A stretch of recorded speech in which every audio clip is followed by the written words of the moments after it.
Can the matan be munkar sanad sahih? Can the matan be munkar sanad sahih? Acha, cha, cha, cha.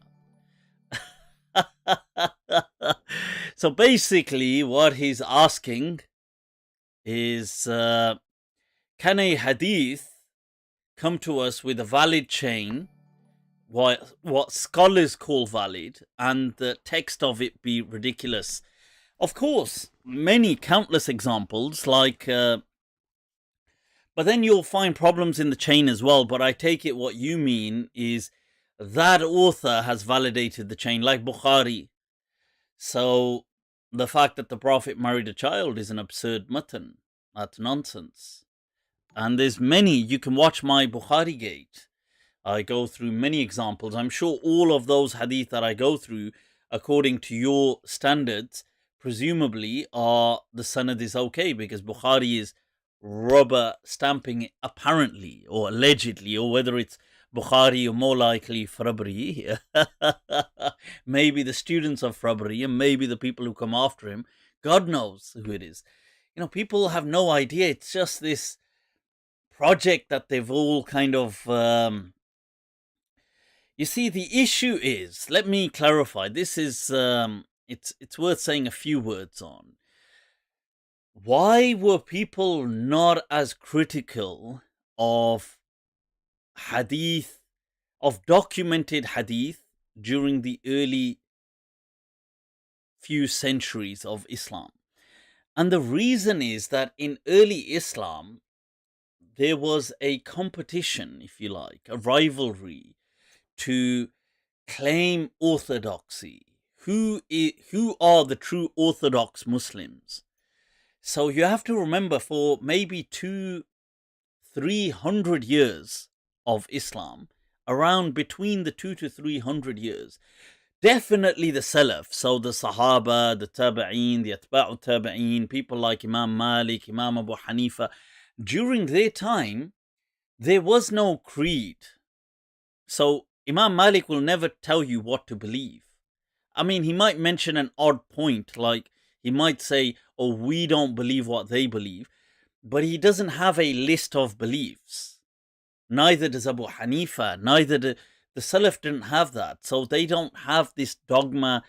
Some people may in that time be developing dogma, but they don't have it institutionalized. There isn't so they can't say, well, here is a book of what to believe about God. They don't have that. Whereas they do have thousands and thousands of documents and proto books on how to practice Islam. So Imam Malik has from him 100,000 issues documented, fatwa, but yet he'll never teach you how to believe. So there's this kind of rivalry that who are the real representatives of the Prophet? And many people are competing in this. So what happens is you start to get certain people who preoccupy themselves with hadith studies. This is the early. So these are the first kind of major generations of muhaddithin. They are the kind of proto-Sunnis, the early Sunnis, so to speak. So what happens is they are earning themselves an identity by associating themselves with hadith. So hence, when Ahlul Hadith was used in early Islam, this is what it was referring to, the proto-Sunnis. Because the word Sunni hadn't emerged. There was no word. So Imam Malik would never have said, I'm a Sunni. Because the word Ahl Sunnah didn't exist the way it exists later on, or it exists today. So today, people will say, are you Shia? Are you from the Sunnah? Are you Sunni? In that day and age, this word Ahl Sunnah hadn't existed yet. It hadn't emerged. So to them, Sunnah meant the way, but there wasn't this group called Ahl Sunnah. So how do you define them? So they're all doing their own kind of way, but what seems to loosely appear is this affiliation with hadith seems to reflect orthodoxy. So this is really important in understanding why later, so when the second wave of muhaddithin appear, these groups like Bukhari and people like Bukhari and Tirmidhi and Abu Dawud and Ahmad and all these people are appearing on the scene,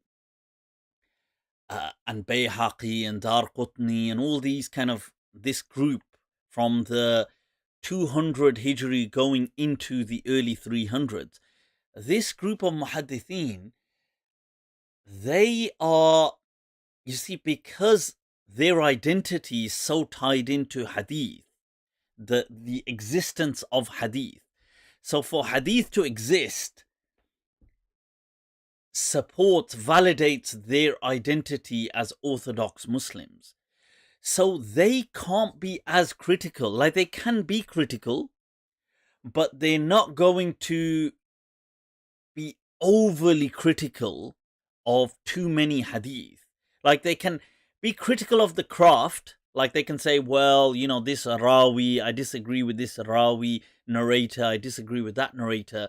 But they can't start just problematizing so many actual hadith, the way Imam Malik did a bit earlier on. But even Imam Malik, he criticizes them, but he doesn't always go about criticizing. He'll criticize the odd one.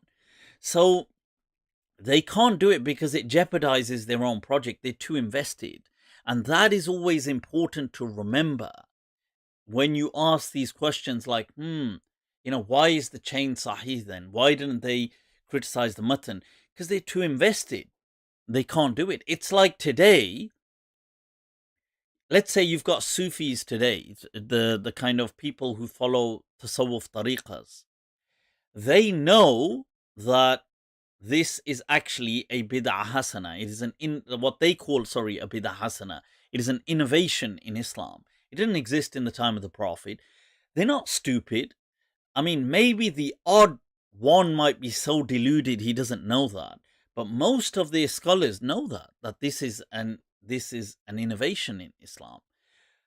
Even if they believe it's a good innovation, but why won't they acknowledge that publicly? The odd person might acknowledge it, but most of them will try to blend it as though it's some kind of a sunnah.